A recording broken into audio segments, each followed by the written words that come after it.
Let's get into some shite.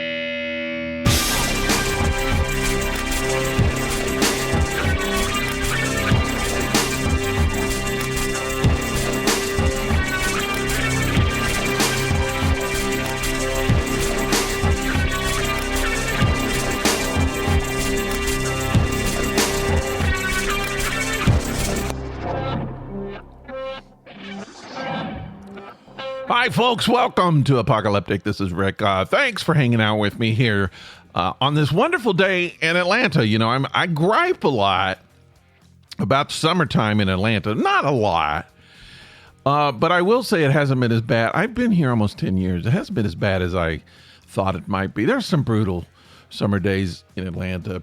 I think that's sort of the stereotype. It's really, really hot. That's what I thought before I moved here. I didn't want to move here. Moved here from Chattanooga. It's been hot. It was hotter in Chattanooga than it has been in Atlanta since I moved here. There have been some hot days, over 100, sweltering. No matter how hot it is, I'm always passing people wearing 4 jackets and a hat, wool cap, gloves. What do you want? Does it have to be the sun before you're comfortable? I mean, it's not going to get any hotter.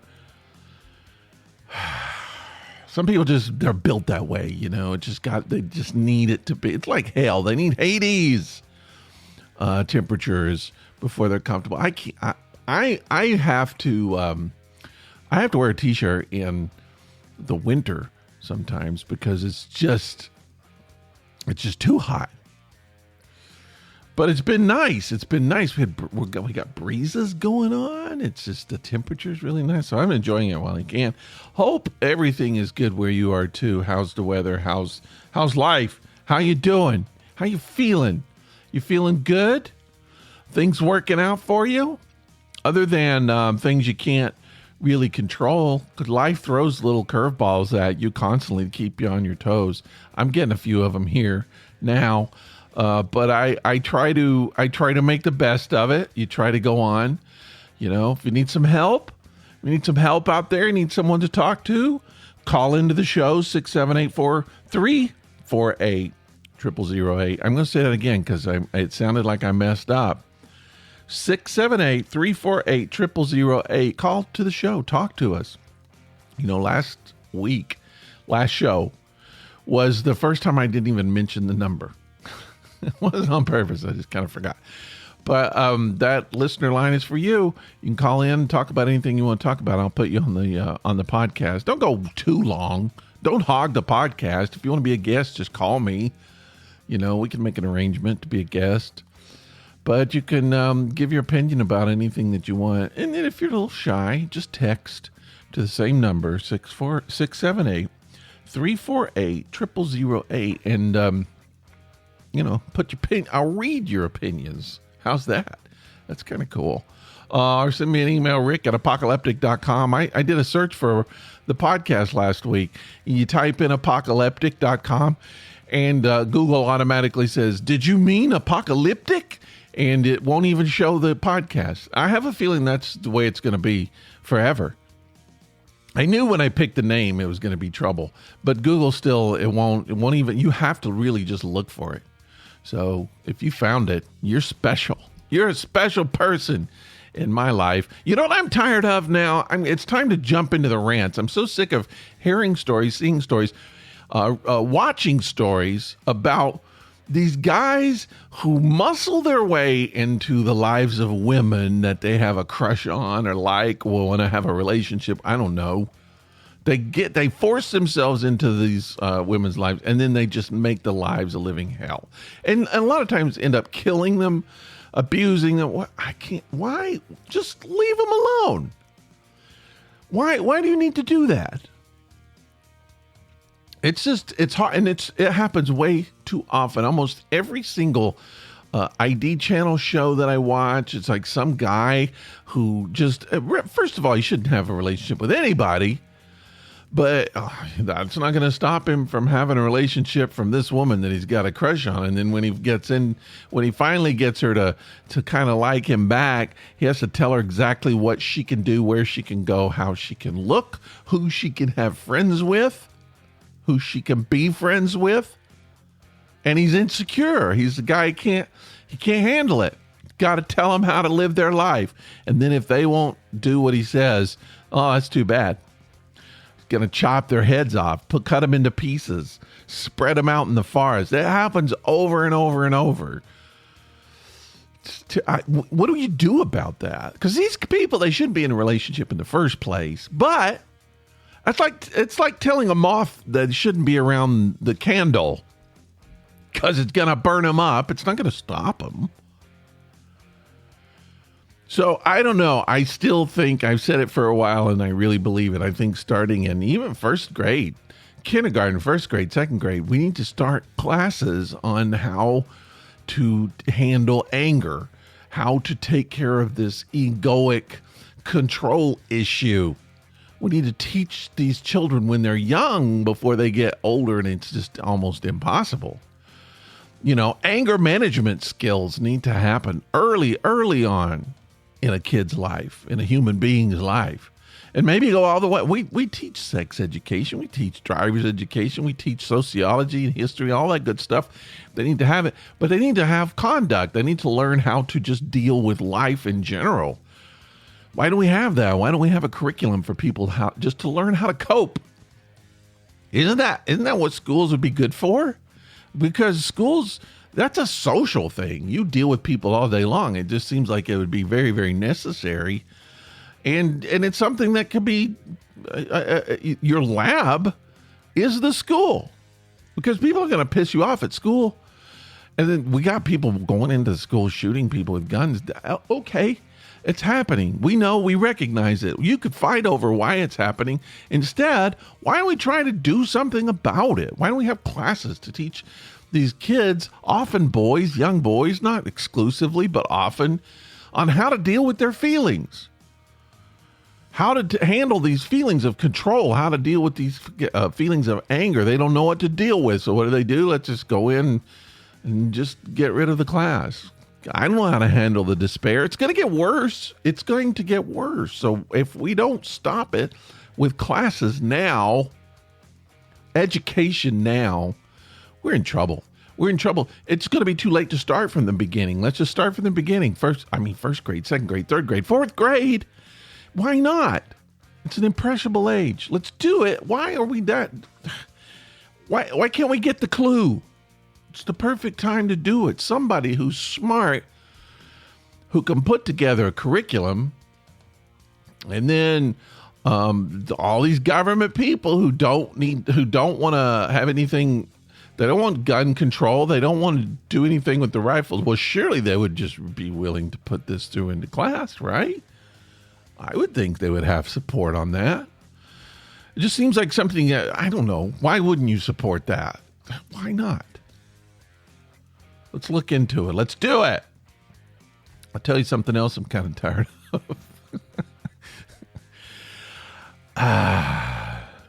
It's not a rant show, seriously, people. I'm sorry. And you know, if you listen to the show, I don't rant that much, do I? I don't think I do. I'm not an old, gripey, ranty man yet. Don't say that to my wife. She's got a lot of examples. She's got a lot of things she can tell you it's not true. So, ageism. Here's the thing. I'm now old. I don't feel old. I would not classify myself as an old person. I try not to. Used to, when I went into places like Goodwill or some where they have the senior discounts, they would ask me if I want the senior. Now they just apply it, automatically apply. I have to tell them to take it off because I still refuse the senior discount. There might come a time when I'm okay with it, right? I cannot do it now for a lot of reasons, but I don't want it. I don't want to. I have to admit that I'm a senior just to save $1. No, I'm not going to do it. Unless I can get a really good meal out of it. But anyway, so there's certain things in this society that I believe is set up that's really, what's the term? It's easy to say ageism, but ageistic? I don't know what the terms are, but that's against older people. And you usually have a lot, younger people will come to the rescue of people who have problems with gender issues. If it's something that's against race, if it's something against they'll come to your rescue. They'll help you out. They'll be activists. They'll go out and march in the streets. But rarely do you see that with ageism. And people say they support it, but they will support it in so much as it doesn't affect them. And with gender issues, racial issues, things like that, they'll go out of their way. Cultural issues, somebody's repressing the Muslims. They'll go out of their way to try to help them out. They'll help the immigrants, but the old people, no. If you want larger menus, I'm not going to march for that. Just get a magnifying glass. So, and that's kind of the way it is. If you gripe about it, if you say something about it, first of all, people generally say that they support things that older people might need, requests that older people might need. They'll act like they support that, but then when you really push it, they'll call you a boomer. They'll just write you off. They'll kick you off the train. They don't care. They don't really care about the older people. It's not their world. Your world is not their world. Get out, Grandpa. That's what they do. So I have a couple of suggestions I would like. I don't even believe anybody's going to take them seriously. Do I have a problem? When I'm talking about menus, it's not restaurant menus, but I have problems with the TV menus on Netflix and Amazon Prime, some of the streaming services. I can't read. I have to stand in front of the TV and stare into the screen just to see what the movie is about. Can there be a button you push to enlarge that? Can someone do that for us? Is that too much trouble? I mean, you could push a button and get a closed caption. You could get all the stuff that you need. I don't know. You could probably get, maybe you can get custom pronouns now. Is that true? I'm maybe just making it up. I'm not trying to make it up. I'm just saying it's on the way. You can do all that, but you can't do something that's going to be a convenience to the old people. We don't help the old people out at all. They shouldn't be watching TV. They don't know anything about streaming services. That's partly true. But I'm tired. My wife's like, what's this movie's about? And I'm like, I don't know. I'm going to have to get off the couch and go stand in front of the TV to look. And then I have to read. It would be simple. Just a little button to zoom in. That's all I'm asking. It's not really all I'm asking, but this is all I'm asking right now. So let's have Zoom menus, please, for the old people. If you can have closed caption for the hearing impaired, which sometimes I need. Let's have Zoom captions for the seeing impaired. I just want to be able to read what the movie's about without getting off the couch. Is it too much to ask? No, it is not too much to ask. And I have seriously thought of buying some binoculars so I could look at the menu without getting off the couch. Thought about it. Hadn't done it yet, but I might. Telescope, some kind of thing. You could actually, like in Walmart, you could get, you can make a little plastic thing. It won't go across the street. It won't go into your neighbor's window. It'll just look at your TV and magnify it. And you call it the TV menu magnifier. Put it in Walmart. Sell it for $5.99. Be a millionaire. Do it. I'm helping you out here. Got my coffee today. I'm drinking coffee. Good, smooth coffee today. Other thing that I'm kind of not happy about, and I would like to have a change. Can we do a thing? This used to be standard. I don't know who decided to change it. Somewhere along the line, all I'm asking is that the packaging of ice cream reflect the flavor. Can we do that? So I'm in the grocery store and I see purple ice cream and I get excited. Well, let me ask you quickly, okay? Just right off, let's start here. You see pink ice cream carton. What flavor is it? Pink, strawberry, right? It's strawberry. You see brown or tan. What flavor is it? It's chocolate. You see purple. What flavor is it? Well, probably blueberry. So I've wanted grape ice cream for a long time. They don't make it. I don't know why. I don't know what the secret is and why they won't let us have the grape ice cream, but I want that. No one. They have every flavor. You can buy pickle ice cream. You can. Pickle ice cream now.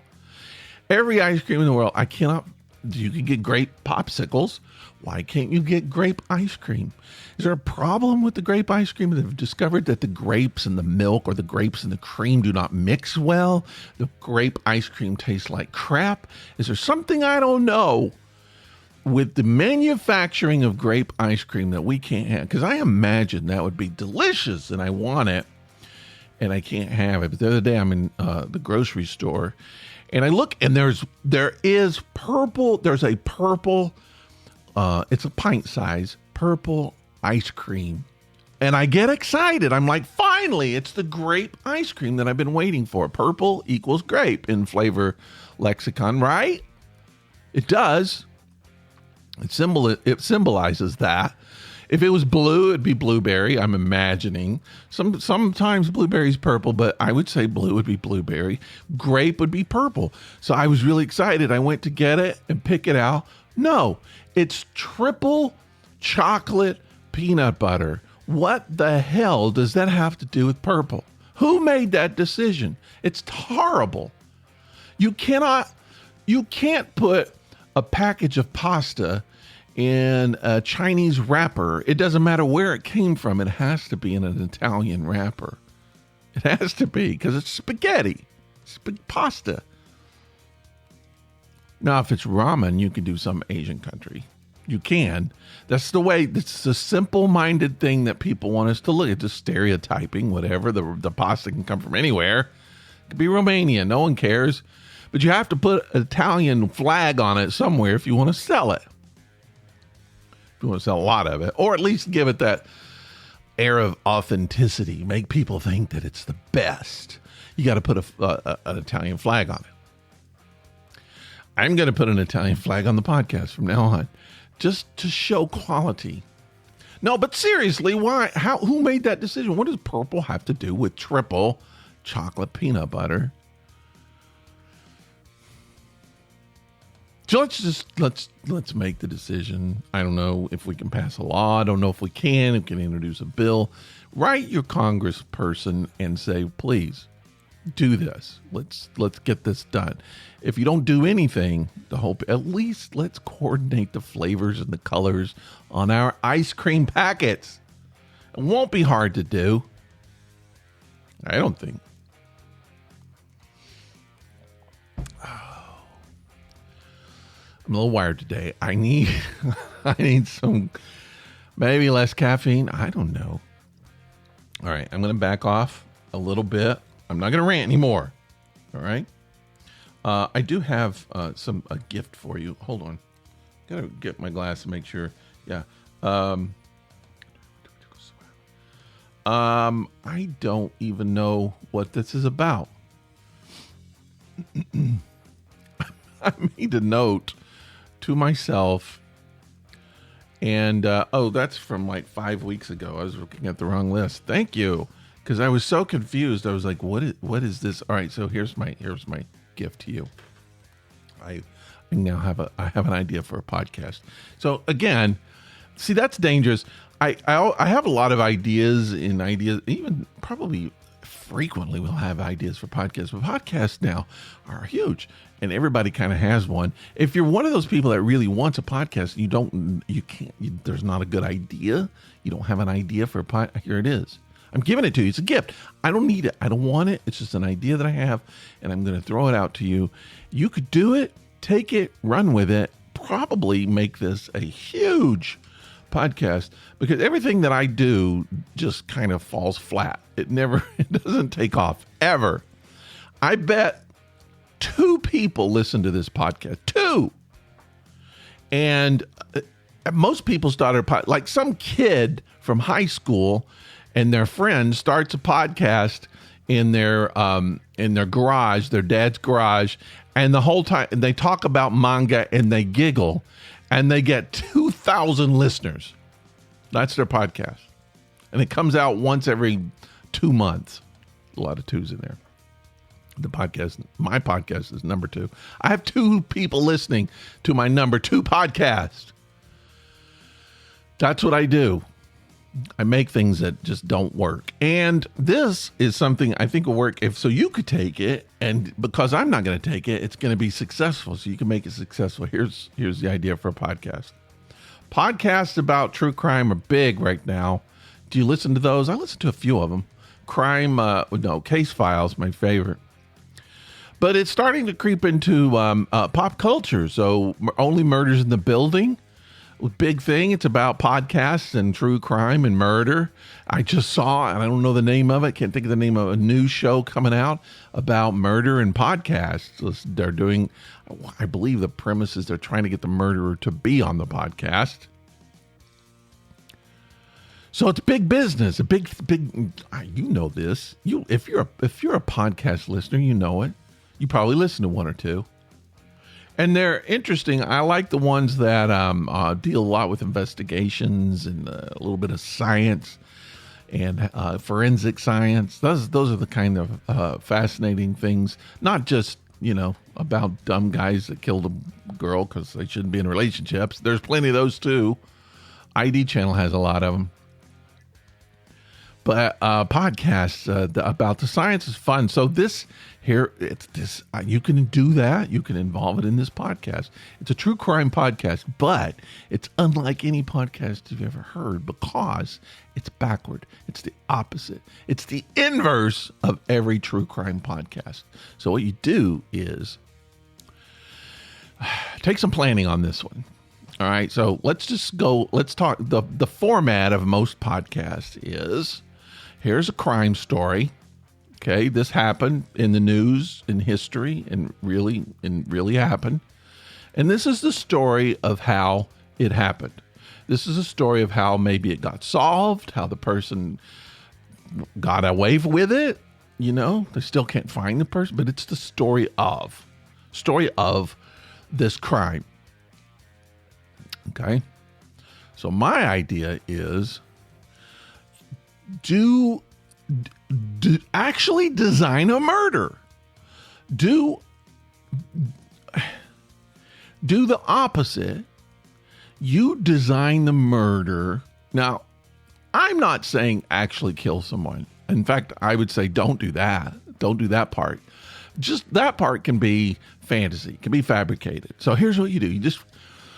You find one person at random in the United States or anywhere in the world, really. But just to make it easier, more successful, let's say the United States. You find a person. Doesn't have to be a famous person, just a single person anywhere.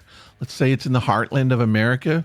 Let's put it in Oklahoma somewhere, some rural Oklahoma area. You find this person. And so I don't know if you need to get the person's okay to do this. They probably need to sign some papers, but if they do, you have to get a non-disclosure. They can't talk about this, right? Because that'll ruin it. So they have to stay quiet. But you have this person, and then you design the podcast around what would happen if that person got killed. So you actually design a murder for that person. You don't tell who the person is. You just drop clues. You talk about how they were killed. You talk about why they were killed. You have to do a little bit of research on the person's life because you want to mention things about their life. And then you do this. And then people listen to the podcast and they try to find out who it is that got killed. So instead of trying to figure out who the killer was, and you can even mention who the killer is, you could reveal the killer. You could reveal the methods. You could reveal everything about it, and then everybody has to find out who got killed. See? That's a great podcast. It's like a mystery. It's still, you got to do the science. You got to figure it out. Who would it be? Where did they say?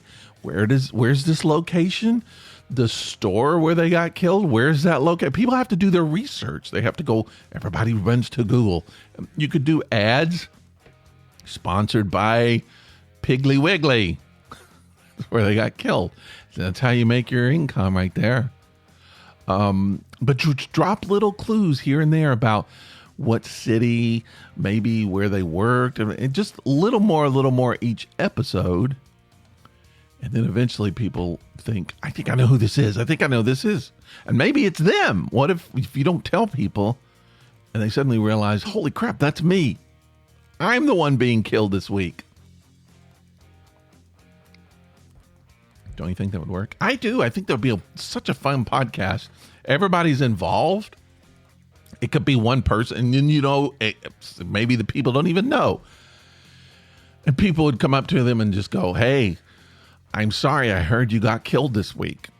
And we're like, what? Like, yeah, the podcast. You're the one that got killed. Did you not know? No, I don't even know what you're talking about. Yeah, go listen. You're the one. You got killed. Sorry, it happened.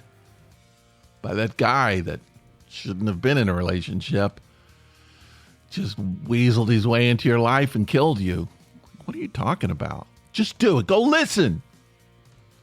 By the way, can you work my shift at the Piggly Wiggly? That would be great. It's a podcast. I think I don't have time to do it, but you're welcome to it. I don't want anything from it. If you make thousands, millions of dollars, look, all I want is a mention apocalyptic. Please, you could just say thanks to a grant from, or thanks for the idea, based on an idea from Rick Baldwin at Apocalyptic. That's all I want. Don't need any money. Not asking for it. If you want to throw me some money, I'll take it. You can do some advertising on my show. Maybe I'll do some advertising on your show. Anyway, that's it for this week. Or not this week. We got another show this week. That's it for today. And I hope you're feeling good. I hope you're feeling better than good. Just, you know what? Most of the time, we control how we feel. We can say, today I'm going to feel good. Occasionally, you don't. If you're being targeted by a killer, you're not going to feel good. Even in a podcast, even a fake thing, it's probably, you're going to be a little bit concerned for your life. But hey, it's a show. It's just a show. This is just a show. And I do appreciate you listening to the show. It's going to be, we'll have another show later, and come back. I'll be here.